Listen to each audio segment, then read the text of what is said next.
현재 우리 인간은 힘이 강해져서 자연뿐만 아니라 우리 삶 자체에도 영향을 주는 상황이 되었습니다. 제 오늘 강연은 인간과 그런 자연 환경이 어떻게 서로 영향을 주고받으면서 서로에게 영향을 주는지, 결과는 어떻게 될 것인지에 대해서 말씀드리도록 하겠습니다.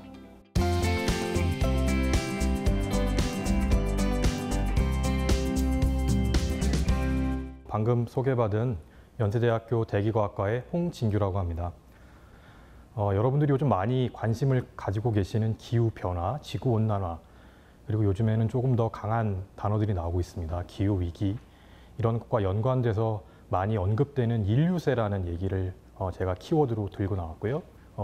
인류세라고 하는 것은 아직 국제층수학회에서 공식으로 명명된 이름은 아니지만 굉장히 많은 사람들이 지금 관심을 갖고 부르고 있는 이름이고요. 인간이 우리 지구 환경에 많은 영향을 미쳤다는 뜻을 보통 나타내는 큰 단어로 사용됩니다. 근데 옆에 있는 기온과 집값은 무슨 상관이 있느냐? 인류세의 어떤 대표적인 예라고 할 수 있습니다. 집값이라고 하는 것, 우리의 사회 경제적 활동과 연관되어 있고요. 그런 사회적 우리 인간의 사회 활동이 주변에 있는 기온에 영향을 주는 굉장히 인류세다운 어떤 지표라고 할 수 있습니다. 그런 것에 대해서 오늘 여러분들한테 최대한 차분차분 설명을 해보도록 하겠습니다. 제가 오늘 말씀드릴 내용 중에 지금 오른편에 있는 거는 지금 전 지구의 기온입니다. 보시면 아시겠지만 1950년 이후에 급격하게 온도가 상승하고 있는 것을 알 수 있습니다. 그리고 이런 왼쪽에는 서울의 어떤 지역입니다. 어떤 지역이 1970년대, 80년대, 90년대, 그리고 현재 항공사진 모습이고요. 2층, 3층 단독 건물, 연립과 같은 건물에서 현재의 녹지가 우거진 초고층 아파트 지역으로 재개발될 때의 사진입니다. 이런 어떤 재개발 과정, 도시의 개발 과정이 과연 저런 온도의 자료에 포함되어 있다면 우리가 온도만 가지고도 도시가 온도를 측정하는 곳의 주변에 도시가 어떤 특징을 갖고 있는지 알 수 있을 것 같습니다. 결국에는 기온이라고 하는 것이 집값과 굉장히 상호 관계가 있다는 것을 여러분들이 알고 계시면 좋을 것 같습니다. 인류세를 나누기 전에 우리가 지질시대를 구분하게 되는데요. 저는 지질학자는 아니지만 지질시대를 분류하게 됩니다. 지질시대는 기본적으로 생물의 멸종을 이용해서 화석에 남아있는 근거를 통해서 분류하게 되는데 가장 많이 알고 있는 게 고생대, 그다음에 공룡이 살았던 중생대, 그리고 지금 우리가 살고 있는 신생대 이렇게 나눌 수 있습니다. 그런데 신생대 중에서도 다시 제3기, 제4기 이런 것처럼 더 자세하게 나누게 되는데요. 인류가 지구를 돌아다니는 역마살이라고 표현했습니다. 워낙 돌아다니는 걸 좋아하죠. 지금 화성에도 가려고 하고요. 물론 연구가 계속 진행되면서 여기는 숫자가 좀 바뀌기는 하지만 우리가 인류의 직접적인 조상이 한 700만 년쯤 전에 나타났다고 하고요. 그 다음에 직립하게 된 인간, 호모 에릭투스라든지 호모 하빌리스라든지 한 200만 년 전쯤 됐다고 합니다. 그 중에 많은 호모의 여러 가지 종류 중에 이제 오직 남아있는 종이 호모 사피엔스 우리죠. 우리 말고는 다른 호모는 지구상에 남아있지 않습니다. 이렇게 돌아다니는데 저 돌아다니는 것들도 상당히 기후와 관련이 있습니다. 잘 보시면 아프리카 대륙의 서쪽에서 동쪽으로 이동한 걸 보실 수가 있는데요. 지금으로서는 상상할 수 없는 일입니다. 왜냐하면 저기는 뜨거운 태양이 내려지는 사하라 사막이고요. 저 사하라 사막을 횡단하는 것이 불가능한 거죠. 그렇지만 저 당시에는 저기가 초목이 우거지고 그다음에 강이 굉장히 많고 하마가 살 수 있는 지역 기후였다고 합니다. 그러니까 인간의 이동도 상당히 저런 기후의 영향을 받았던 것이고요. 실제로 계속 말씀드리지만 이런 기후나 환경의 변화가 우리 인간의 여러 가지에 영향을 주는데요. 이 왼쪽에 보시는 그림은 고딕 양식과 바로크 양식에 해당됩니다. 그래서 이 고딕 양식과 바로크 양식을 잘 보시면 두 개의 굉장히 큰 차이점이 뭔지 여러분이 금방 발견하실 수 있을 것 같은데요. 한쪽은 건물 전체가 창문으로 덮여 있고요. 한쪽은 건물이 모두 창문 없이 막혀 있습니다.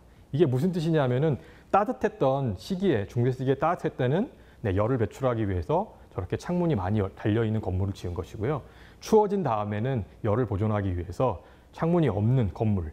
근데 굉장히 아주 하나의 어떤 원인으로 모든 걸 다 설명할 수는 없지만 사람의 삶이라고 하는 것이 굉장히 지구의 환경 변화와 기후 변화에 영향을 받으면서 우리가 자연은 거스릴 수 없는 존재다라는 어떤 암묵적인 어떤 생각들을 가지고 진행이 된 것입니다.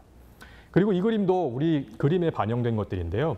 왼쪽과 오른쪽 그림은 성경에 나오는 예수의 탄생을 묘사한 그림입니다. 똑같은 주제이고 똑같은 화가가 그림인데요. 하나와 두 개의 차이점은 불과 몇 년 사이 차이에 그린 그림입니다.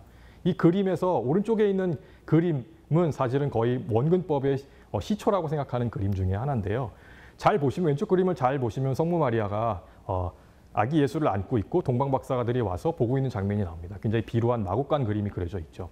그런데 이 그림을 그리고 나서 이 벨기에에서 지금도 벨기에에서는 눈이 오지 않는다고 합니다. 겨울에. 그런데 이 벨기에에서 너무 추워서 이 화가가 저 고난의 상징을 마국간에서 눈이 오는 날씨로 바꾼 겁니다. 우리가 이런 사례가 굉장히 많은 거죠. 그러니까 실제로는 저런 큰 어떤 자연현상과 기후의 변화가 일어나면은 우리가 많은 어떤 생활 양식과 뭐 사망자가 많이 나오기도 하고 먹을 것이 없어지기도 하는데 또 우리의 인간의 특성상 또 금방 잊어버리기도 하죠. 이제 이 그림은 이산화탄소의 농도입니다. 1750년부터 산업혁명이 시작된 대략 1750년부터 현재까지 우리가 하키스틱 그림이라고 얘기하는데 급격하게 이산화탄소 농도가 증가하게 됩니다. 우리가 동물과 식물의 차이가 뭐냐라고 물어보면은 보통은 식물은 뭐 움직이지 않는 것, 동물은 움직이는 것, 뭐 또는 뭐 세포벽이 있으면 식물이고 세포벽이 없으면 동물이고 이렇게 할 수 있는데요. 제가 동물과 식물을 제 개인적으로 나눈 정의는 뭐냐면 이산화탄소를 내보내면 대기 중으로 내보내면 동물, 흡수할 수 있으면 식물 이렇게 나눕니다. 저는 이렇게 나누면 뭐가 좋으냐면은 가장 동물스러운 동물과 가장 식물스러운 식물로 나눌 수가 있습니다. 가장 식물스러운 식물이라고 하는 것은 대기 중의 이산화탄소를 가장 많이 흡수하는 것이고요. 그게 열대우림입니다. 아마존이나 뭐 인도네시아 뭐 이런 곳에 있는 열대우림이고요. 가장 동물스러운 동물은 사람이라고 할 수 있습니다. 사람이 내보내는 이산화탄소 양은 정말 어마어마해서 기후를 바꿀 정도가 된 것이죠.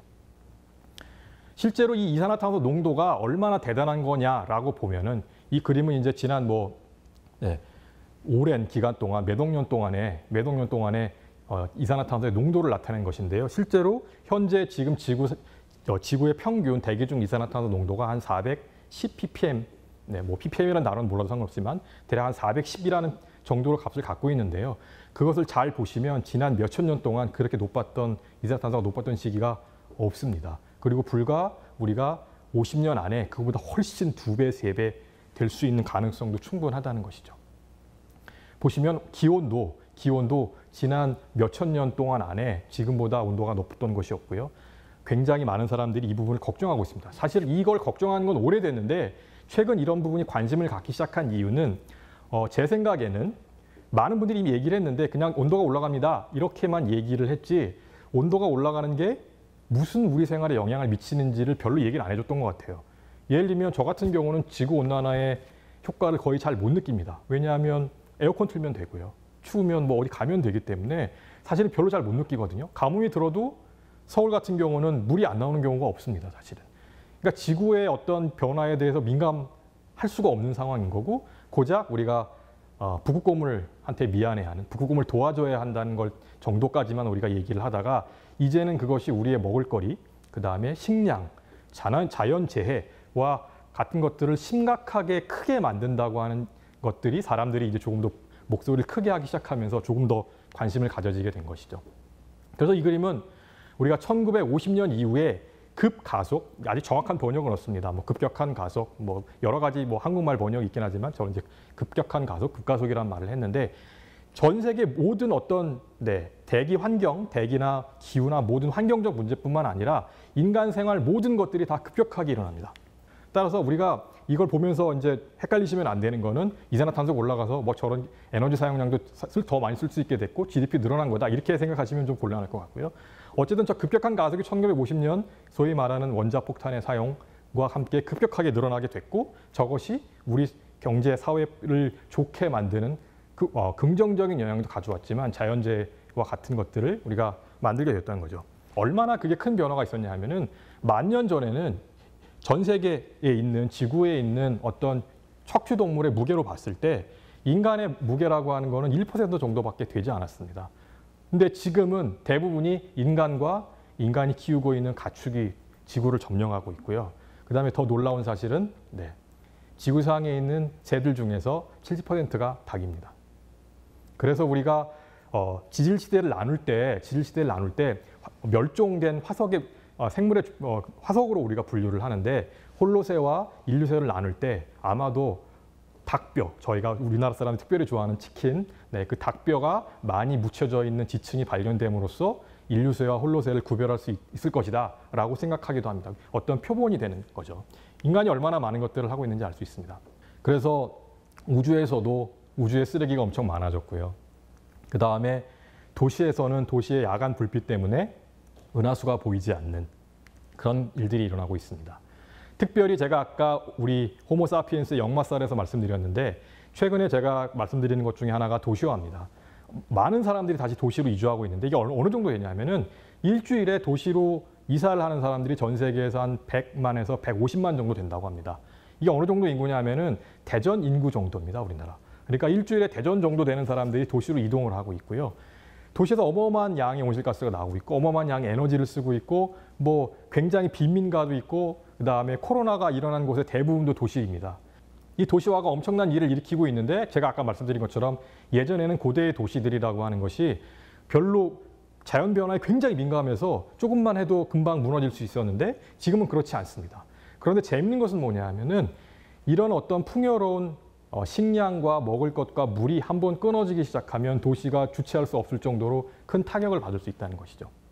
그래서 특별히 우리나라를 포함한 도시화, 동아시아의 도시화를 보면은 급격하게 인구가 많은 메가시티들이 출현하고 있고요.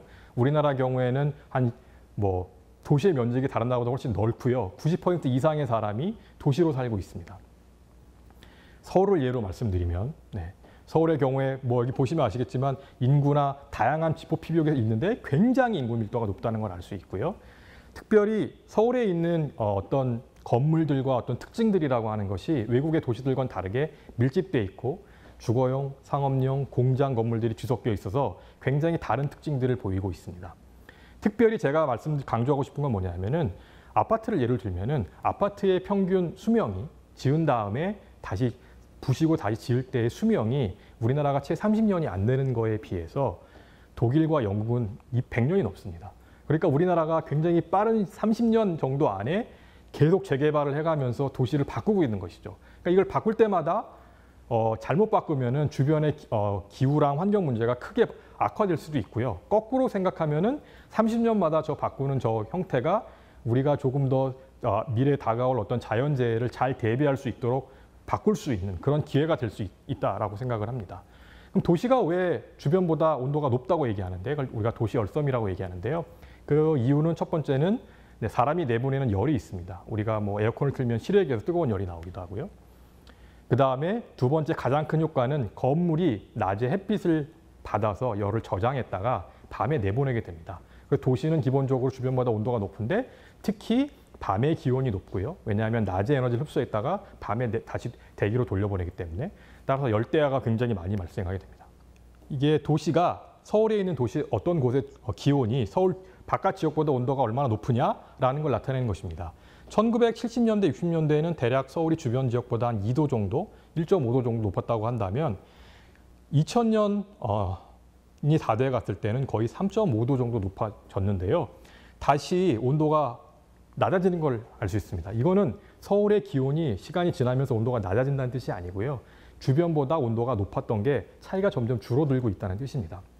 이 그림에서 제가 말씀드리고 싶은 것은 온도가 갑자기 서울의 온도가 주변보다 높은데 그 높은 정도가 떨어지는 몇 군데 지역이 있는데요. 저 세 군데 지역이 어떤 때냐 하면은 IMF 사태가 있었고 서브프라임 모기지 사태가 있었고 그다음에 카드 대란이 있었던 경제적으로 우리나라에 큰 위기가 있었던 곳입니다. 위기가 일어날 때마다 신기하게도 서울의 온도가 주변보다 온도가 떨어지는 걸 알 수 있습니다. 이게 무슨 말이냐면 인간의 활동 자체가 주변의 기온에 영향을 주면서 활동이 약해지면 약해질수록 서울의 기온이 상대적으로 주변과 서울 바깥에 있는 기온과 같아진다는 걸 나타냅니다.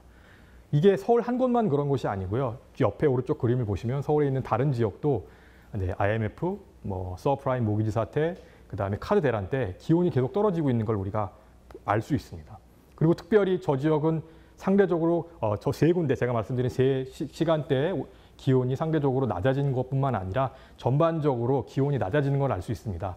제가 드린 말씀을 만약에 잘 생각해 보신다고 한다면 네, 저 지역은 상대적으로 인간의 활동이 뜸해지고 있다면 집값은 어떻게 바뀔 건지 우리가 대략 유추해 볼 수 있다는 걸 말씀드릴 수 있을 겁니다. 이거 갖고 제가 뭐 여러분들 투기하라는 얘기가 아니고요. 네, 그 기온과 굉장히 상관이 있다는 걸 말씀드리고 싶었던 것이고요. 저렇게 제가 처음에 보여드렸던 1970년, 80년이 되면서 저런 건물의 개발과 에너지 사용량의 증가가 주변의 온도에 상당히 영향을 준다는 것을 여러분들한테 말씀드리고 싶습니다. 그래서 이렇게 인간이 굉장히 많은 어떤 지구 환경 변화에 영향을 주고요.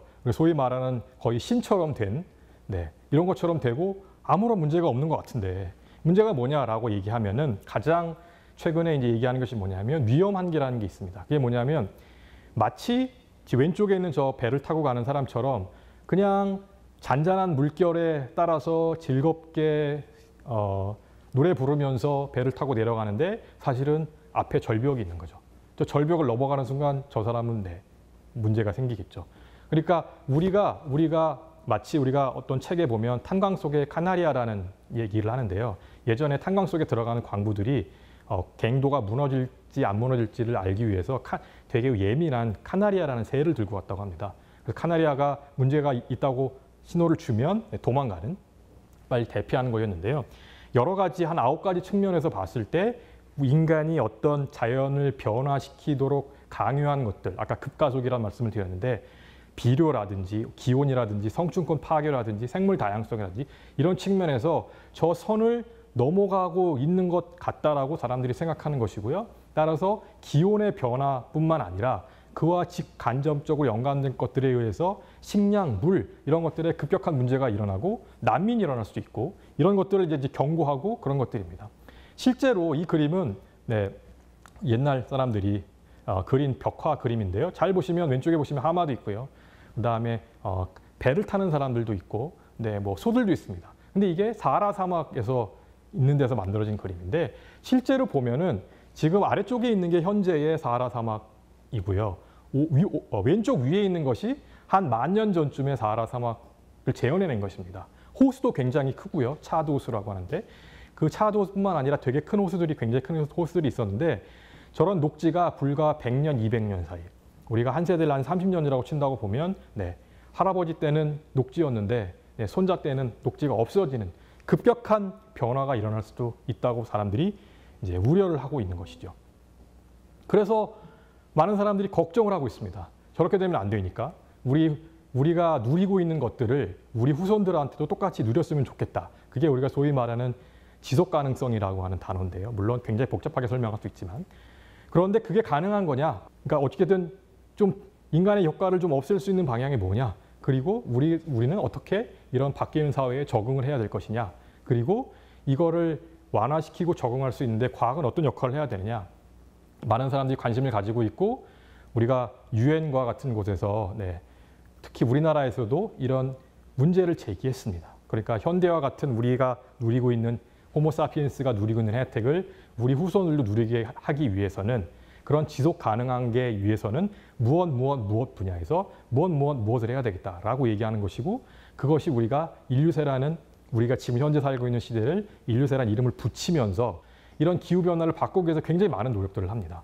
예를 들면 뭐 성층권에 햇빛을 반사시킨다든지 먼지를 뿌린다든지 뭐 바이오차라고 해서 새로운 뭘 만든다든지 그다음에 바다에 비료를 줘서 식물성 플랑크톤을 굉장히 활발하게 해서 대기 중 이산화탄소를 없앤다든지 많은 것들을 시도하고 있습니다. 그런데 현재의 기술이 우리가 내보내고 있는 점점점 해마다 더 많이 내보내고 있는 온실가스의 효과를 상쇄시킬 만큼 되느냐라고 물어봤을 때 많은 사람들이 굉장히 의문점을 표시하고 있는 것이죠.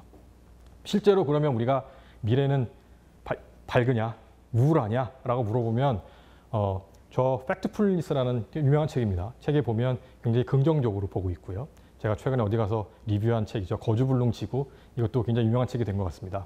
저 책에서는 완전히 어둡게 보고 있습니다. 이건 사실은 현재 많은 사람들이 긍정적이 될 거냐 부정적이 될 거냐는 현재 우리의 선택에 달려 있다라고 얘기를 합니다. 그런데 저는 개인적으로는 굉장히 무서운 말인데요. 토인비라고 하는 유명한 역사학자가 한 말입니다.